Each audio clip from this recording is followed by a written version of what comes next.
This is the podcast of the hour, too sweet to be sour. What you see is what you get, what you don't is better yet. It's South Africa's peak, it's McG's regret. And if you haven't subscribed, you've made a bad bet. Now, like and subscribe. And get ready to get into a deep dive into the podcast vibe. Welcome, ladies and gentlemen. Welcome. I hope you all are feeling good. Yeah, I hope you all are feeling good. Myself, I think I'm feeling better. So, let's talk about African Cup of Nations. Yeah, we're done now with the tournament. We're done. Ivory Coast won. And some people are praising South Africa. They are praising Bafana Bafana because they think they didn't do so bad. Yeah, that's what they're saying. They said, at least we got something. We came back with a bronze.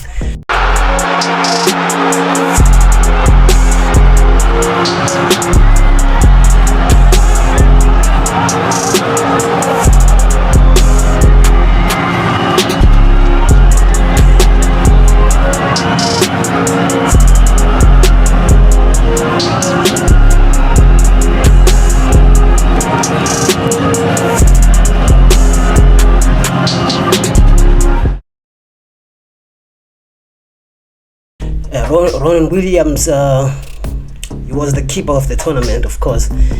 Yeah, there's some good things that we did right there, but you know what? I'm gonna say fuck it. Fuck it. Like, bruv. I don't like being third. I don't like being second. Why not be number one, bruv? Like, who's gonna remember us, bruv? Okay, I saw there Mudau was like doing some good defending, and like people are praising him for that.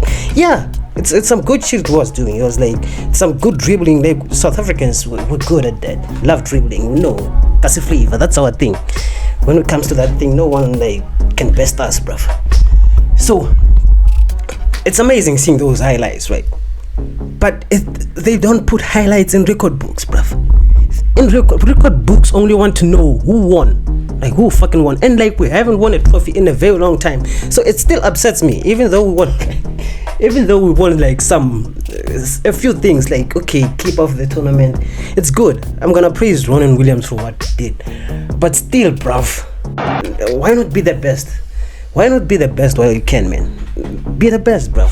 Stop doing be the best, bruv.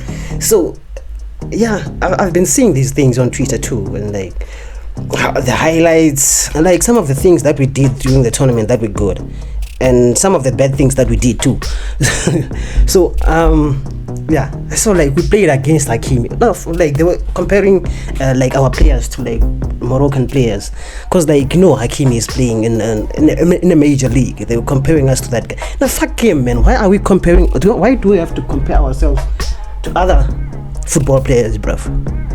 Bruv, you shouldn't do that. Like, usually people do that to make themselves feel better by their loss. No, bruv.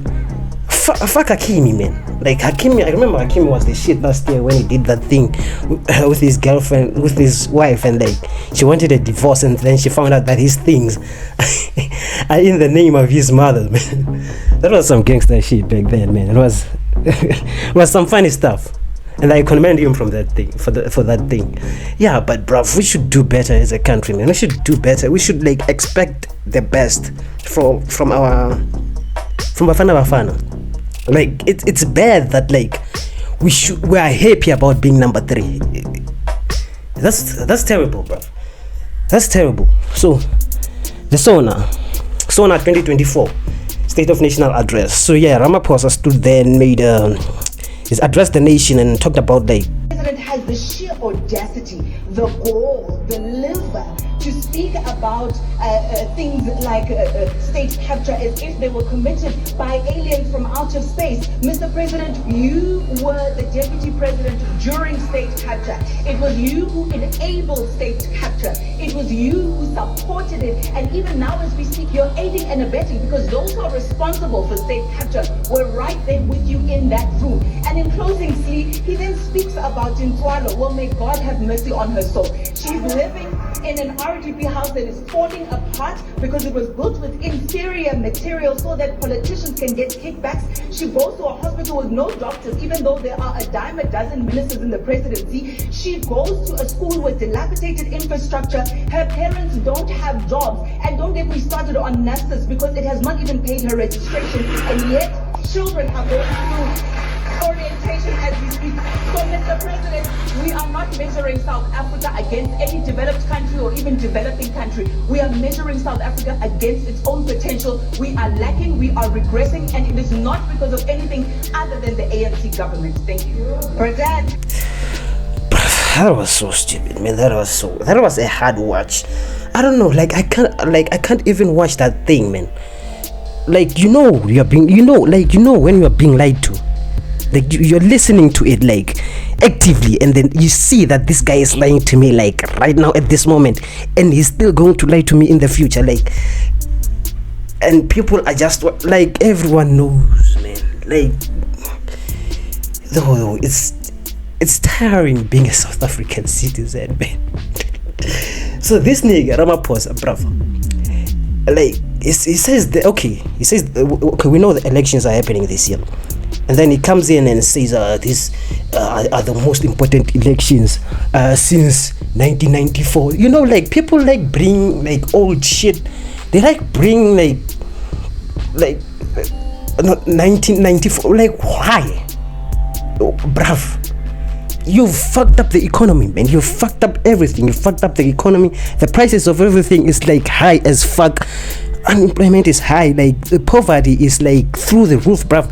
Niggas are fucking suffering, and when are you still talking about 1994? Jesus, man. Do better, bruv.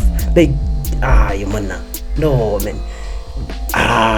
No. And people like do this thing of like comparing Ramaphosa and Zuma and asking who do you like. Man, fuck both of them, bruv. Bruv, they can, both of them, man.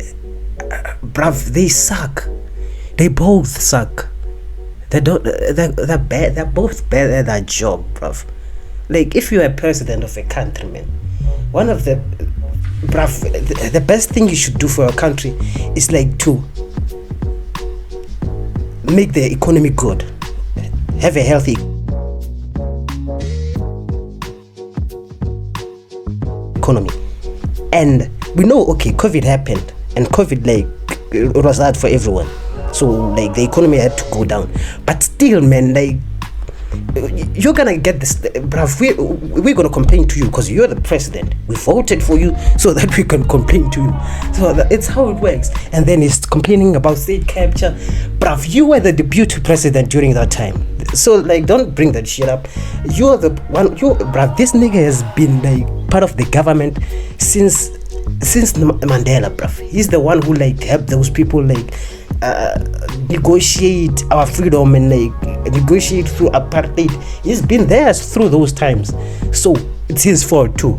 It's also his fault. It's also his fault, bruv. So another thing is like, okay, we saw an interview that has been going viral. Like Putin, it's like, I think it's his first interview since the war. Yeah, it's his first interview since the war. So they're talking to him and like asking him questions about the war and stuff. But the thing is like, Mr. President, old Kanye or new Kanye? I miss the old Kanye. Straight from the go Kanye. Chop up the soul Kanye. Set on his goals Kanye. We like, when it comes to war will always happen. So the best thing, I can't say that, like, bruv, we're already ignoring it. Like, even right now, we don't live our lives as if like there's a war happening in other countries. Most of the time we don't think about that. Most of the time we're just going through our lives and thinking about our own problems selfishly, because that's how humans are, and like it's just how we are. So yeah, but the thing about wars is like the superpowers, the biggest countries will side with the countries that benefit them, right? I think everyone knows that. Like, if they have something to benefit from that country, of course they're gonna side with that country during that war, right? Yeah, I think everyone knows that. So like that's why you find out that there's always double standards. You find out there's like this country is doing some fucked up shit to this other country, but depending on who they benefit from, they're gonna side with that country. They're gonna side with that country. It's how wars work. And then that's how they decide to like, okay, we're gonna fund this war. We're gonna fund this country to like triumph through this war. It's just how it is. And like, so it is with the Israel Palestine war and also the Ukraine Russia war. That's how it's working. Like, and like, bruh, wars will always happen, man. Wars will always happen. But the thing that like makes me engage is the BRICS thing, because we know like we're affiliated with Russia. We are affiliated with Russia through the BRICS thing, and like Russia is the president, is the leader of BRICS. So there's they say it's $240 billion trade deal that they have with China. So they're gonna be moving resources around through BRICS. And like, the BRICS countries accounted for only 16% in 1992, but now their share is greater than that of the G7. It has nothing to do with the events in Ukraine. This is due to the trends of global development and world economy, as I mentioned just now. And this is inevitable. This will keep happening. It is like the rise of the sun. You cannot prevent the sun from rising. You have to adapt to.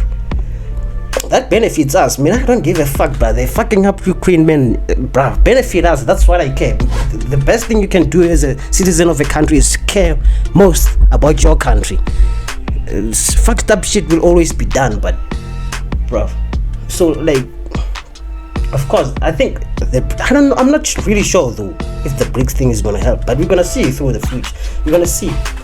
It's something that I have to study look at the BRICS thing, but hopefully it does best.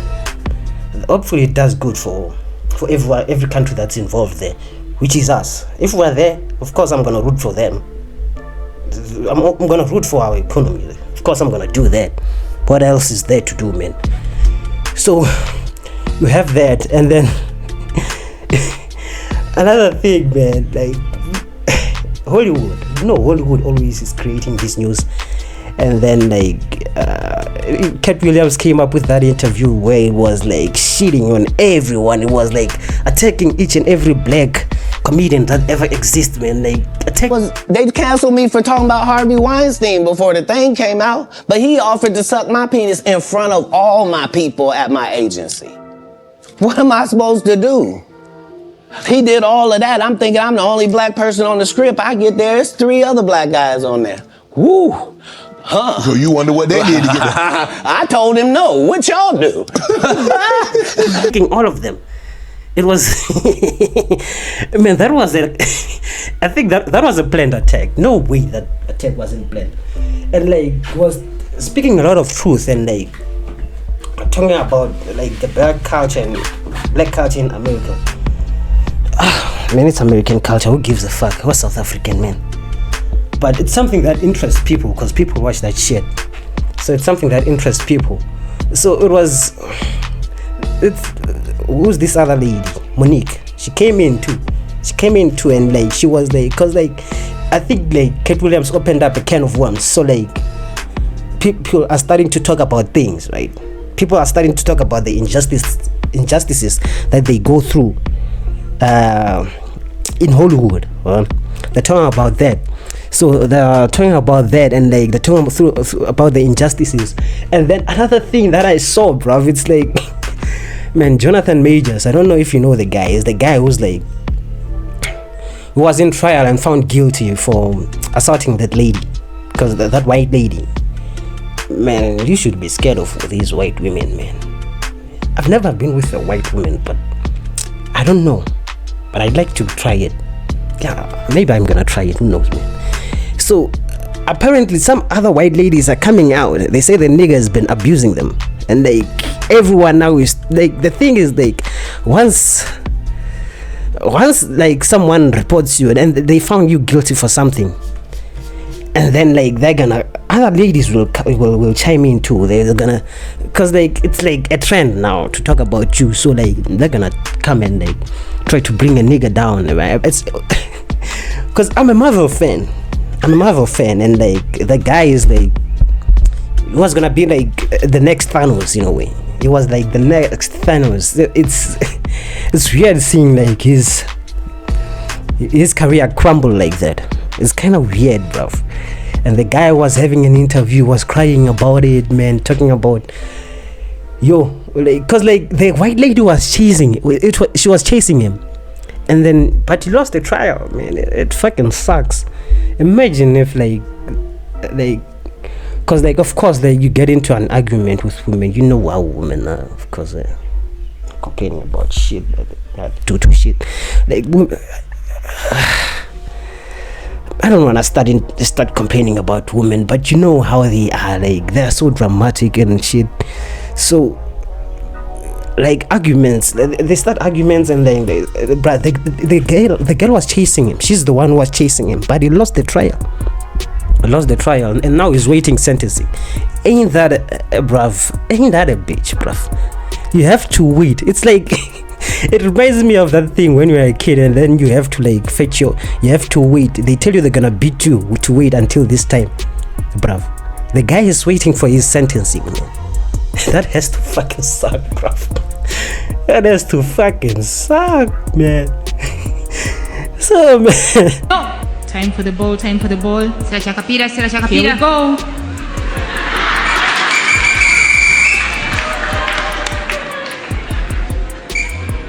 Time for the ball. Go!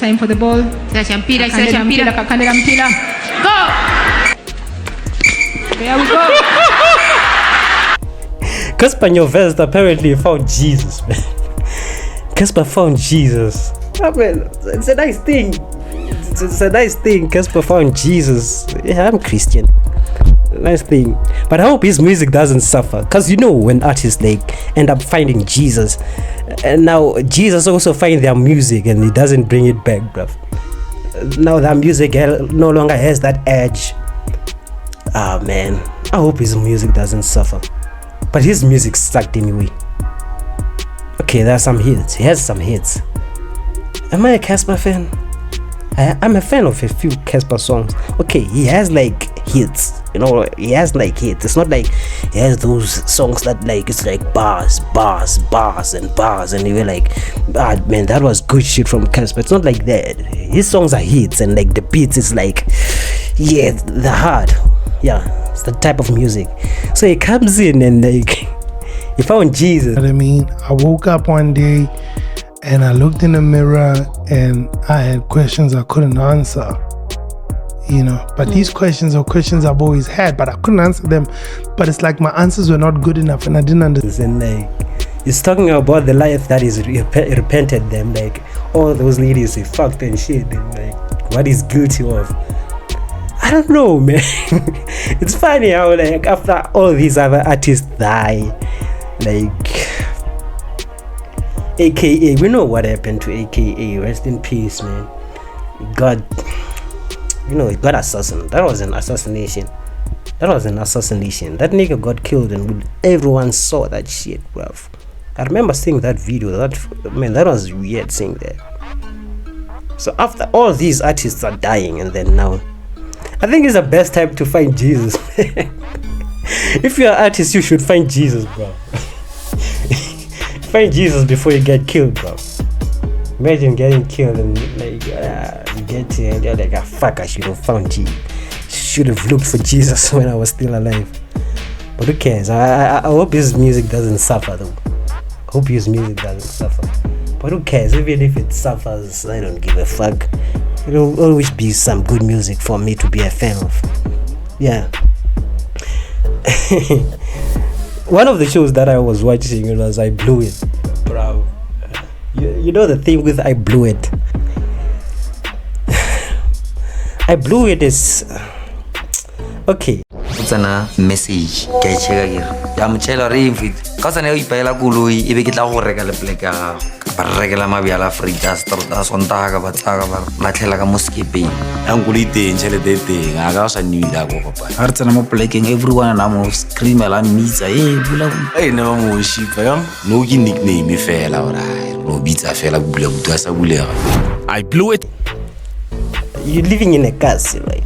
You're living in a castle, and you know that there's like the lottery, there's like all these things sometimes, and also the ref thing. road accident fund. Like, you're living that lifestyle of a gas. I mean, you're just a cheater there. You're just living through life and like catch a lotto, bruv. Catch the fucking lottery and it's like, now it's you. Now you're fucking balling, man. Now everyone knows you, bruv. It's just an interesting thing, like, because people like they have like, you are broke, right? First thing, you are broke, and then the next day you have like 20 million, 10 million in your bank, bruv. There's no way you're gonna spend that money like it's not your last day living, bruv. People are always gonna spend money. People are always gonna blow that money, bruv. Like everyone, people think they're gonna be smart with it. The problem with like the black community is like we're financially uneducated. I'm not saying I'm financially educated. Everyone is financially uneducated, because like, to know how to take care of money, you should have money at first. You should have money first. So like, it's weird now. Like, you can say, okay, I'm gonna do this, I'm gonna do that, and then the money comes. You're like, nah, fuck it, I'm balling like a motherfucker, man. Now you're spending on hoes, man, spending on booze. You're like, you're doing all this nasty shit, bro. Like, you end up, bro.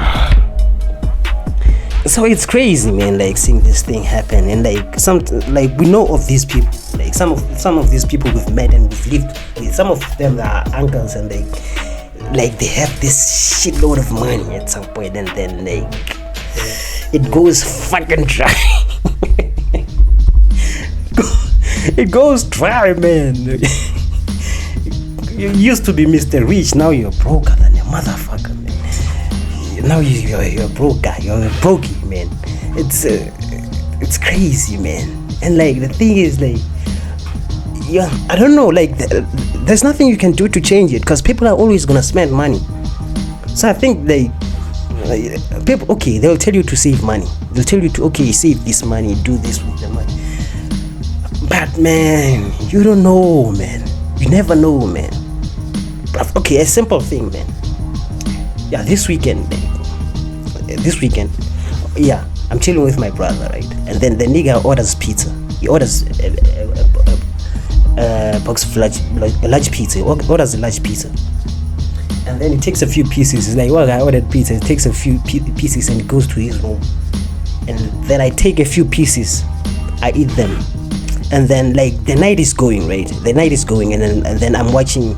You know me, man. I love watching the UFC. I'm watching the UFC. And then that shit goes until about 2, bruv. Until about 2 a.m. I'm still watching the UFC. And then I look there, I see the box of pizza. I'm like, fuck. And the thing is, like, I should save the pizza for my brother, right? And then I go open the box. It's 2 pieces left there. Then I wanted to eat those 2 pieces of pizza, but then okay, I only took one. But the thing is, like, it's hard to save it. Like, it just goes to show it's hard to save money. When you have it, bruv, you're gonna spend it, man. It's how it works. You're just gonna fucking spend the shit, bruv. What else are you gonna do, man? That's all you know, bro. You've been broke, you've never had nothing your whole life, and then now you have money, you're gonna fucking spend it like no one's business. So, yeah, when you're the best podcast in the world, they have the name for you, man. And they don't call you podcast and chill. They call you the podcast vibe, because you're the only vibe there is.